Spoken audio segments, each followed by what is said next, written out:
आज हम कार्टितल या कार्टेशियन प्लेन के बारे में अध्ययन करेंगे। जैसे मान लो ये कक्षा है, इस कक्षा में कुल 30 बच्चे बैठे हुए हैं। अब ये अलका की पोजीशन है। अब हम कैसे जानेंगे कि अलका कहां पर बैठी हुई है? तो जैसे हम बोले किसी के दाएं या किसी के बाएं या आगे से इतना, तो स्थिति हमें बिल्कुल ठीक ठीक पता नहीं चल पा रही है। इसलिए हमने क्या किया कि यहां पर ये कॉलम यानी स्तंभ में बांट दिया और ये पंक्तियों में बांट दिया। जैसे कक्षा में पंक्तियां बनी रहती हैं और कितनी पंक्ति में कितने बच्चे बैठे हुए। हमसे कहा जाए कि अलका की जो पोजीशन है वो दूसरी पंक्ति में, तो दूसरी पंक्ति से वो पता नहीं चल पा रहा कि अलका कहां पर बैठी हुई है। दूसरी पंक्ति में कहीं बैठ सकती है, लेकिन हम जब बोल दे दूसरी पंक्ति और 5वें स्तंभ में बैठी हुई है, तब हमारी अलका की पोजीशन फिक्स हो जाएगी कि दूसरी पंक्ति है और ये 5वां स्तंभ में। तो इसी तरह हमने क्या किया, जो हमारा प्लेन था उस प्लेन को दो लंबवत रेखाओं की सहायता से 4 भागों में बांट दिया। अब ये हमारी 2 लंबवत रेखाएं हैं, यानी इन रेखाओं के बीच कितने अंश कोण बन रहा है? 90 अंश का कोण बन रहा है। ये हमारी क्षैतिज रेखा है। इस क्षैतिज रेखा को हम एक्स अक्ष कहते हैं, और ये जो ऊर्ध्वाधर रेखा है इस रेखा को हम वाई अक्ष कहते हैं। ऊर्ध्वाधर रेखा आप ऐसे समझ सकते हैं जैसे बिजली के खंभे नहीं खड़े थे जमीन में, तो ये ऊर्ध्वाधर है और ये क्षैतिज जमीन पे हम चल रहे हैं। तो ये क्षैतिज रेखा एक्स अक्ष है और इससे जो 90 अंश का कोण बनाती हुई रेखा ये वाई अक्ष है। जहां एक्स अक्ष और वाई अक्ष क्या करते हैं, इस पूरे तल को 4 भागों में बांट देते हैं। यहां पर ये जो अक्ष मिल रहे हैं इसको हम ओ मूल बिंदु या ओरिजिन कहते हैं, और यहां पर ये 4 भाग हो गए। इसको बोलते प्रथम चतुर्थांश। चतुर्थांश मतलब चतुर्थांश यानी चौथांश।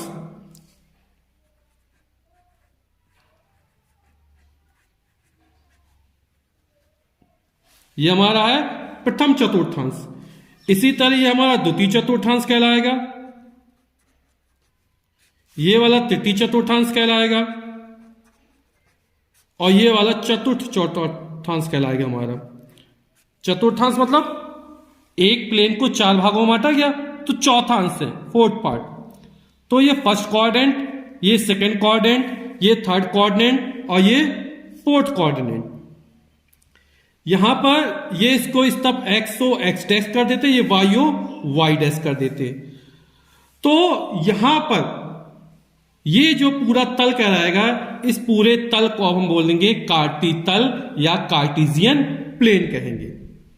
इस कार्टेशियन प्लेन में एक एक्स अक्ष दूसरी वाई अक्ष ये परस्पर लंबवत है और बिंदु O पर आकर मिलती हैं। इस बिंदु O को हम मूल बिंदु या ओरिजिन कहते हैं। अब जैसे मान लो हमें इस वाले बिंदु पर पहुंचना है, तो इस वाले बिंदु मान लो ये बिंदु P है, तो इस बिंदु पर पहुंचने के लिए हमें ये करना पड़ता है, एक्स अक्ष पे पहले दूरी चलेंगे इतनी दूरी, और फिर वाई अक्ष पे हम ये दूरी चलेंगे, तब इस वाले बिंदु पर पहुंच जाएंगे। तो एक्स अक्ष पे जो दूरी चली जाती है उसको बोलते हैं भुज, और वाई अक्ष में चली गई दूरी को कोटि बोलते हैं। यानी एक्स अक्ष में चली गई दूरी एक्स निर्देशांक और ये वाई निर्देशांक। तो जो P का भुज है उसको एक्स निर्देशांक कहते हैं, और जो P की कोटि है वो वाई निर्देशांक कहलाता है। यानी एक्स अक्ष पर चली गई, जैसे हमें इस वाले बिंदु पर पहुंचना है तो पहले हम एक्स अक्ष में ये चलना पड़ेगा और फिर वाई अक्ष पे इस तरह चलना पड़ेगा। हमें क्षैतिज और ऊर्ध्वाधर चलना है, ठीक है। तो यहां पर मान लो ये बिंदु कोई Q है, तो यहां पर निर्देशांक x, y हो जाएगा। अभी चिन्हों की हम चर्चा थोड़ी बात करेंगे, लेकिन x अक्ष पर चली गई दूरी और y अक्ष पर चली गई दूरी, तो पहले हम x अक्ष पर चली गई दूरी लिखते हैं, फिर हम y अक्ष पर चली गई दूरी लिखते हैं। तो चिन्ह जब आएगा जैसे इसका -x, y हो जाएगा। ये हमारा x अक्ष, ये हमारा y अक्ष, और जहां पर x अक्ष और y अक्ष मिलते हैं वो मूल बिंदु या ओरिजिन कहलाता है।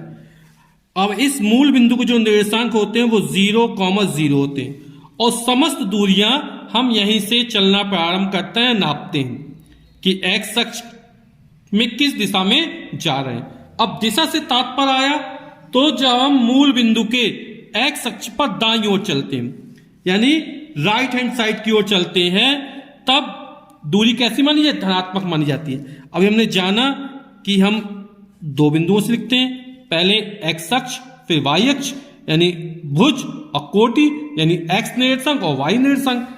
तो जो मूल बिंदु के दाईं ओर है, इस तरफ हमारा एक्स अक्ष कैसा धनात्मक होता है, यानी इस दिशा में जब एक्स अक्ष पर दूरी चलेंगे तो वो दूरी कैसी मानी जाती है? धनात्मक मानी जाती है।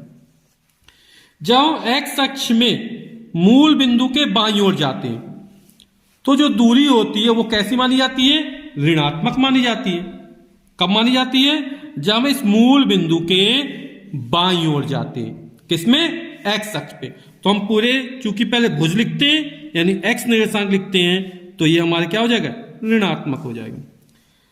वाई अक्ष में जब ऊपर की तरफ चलते हैं तो जो दूरी होती है वो हमेशा धनात्मक मानी जाती है। तो पहले भुज फिर कोटि, पहले एक्स निर्देशांक फिर वाई निर्देशांक, तो ये हमारे क्या हो जाएंगे? धनात्मक हो जाएंगे। मूल बिंदु के नीचे की तरफ वाई अक्ष में दूरी कैसी ऋणात्मक होती है, यानी जब मूल बिंदु के नीचे की तरफ जाते हैं वाई अक्ष पर, तो चली गई दूरी ऋणात्मक मानी जाती है। तो ये भी माइनस हो जाएगा, ये भी माइनस हो जाएगा। तो हमारा यदि दोनों चिन्ह धनात्मक है तो जो बिंदु होगा वो हमारा प्रथम चतुर्थांश में स्थित होगा। यदि x की वैल्यू यानी x निर्देशांक ऋणात्मक है, y धनात्मक है, तो वो हमारा द्वितीय चतुर्थांश में आएगा। दोनों x यानी भुज और कोटि दोनों ऋणात्मक है, तब हमारा तृतीय चतुर्थांश होगा।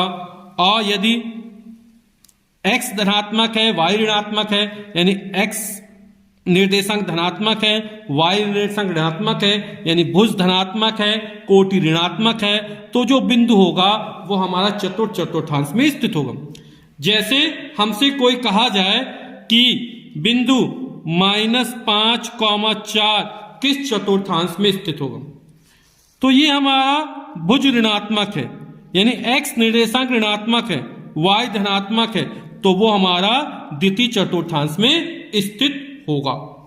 हमारा x अक्ष, y अक्ष और मूल बिंदु यानी ओरिजिन, इन सबको संयुक्त रूप से हम निर्देश फ्रेम भी कहते हैं। क्या बोलते हैं? निर्देश फ्रेम।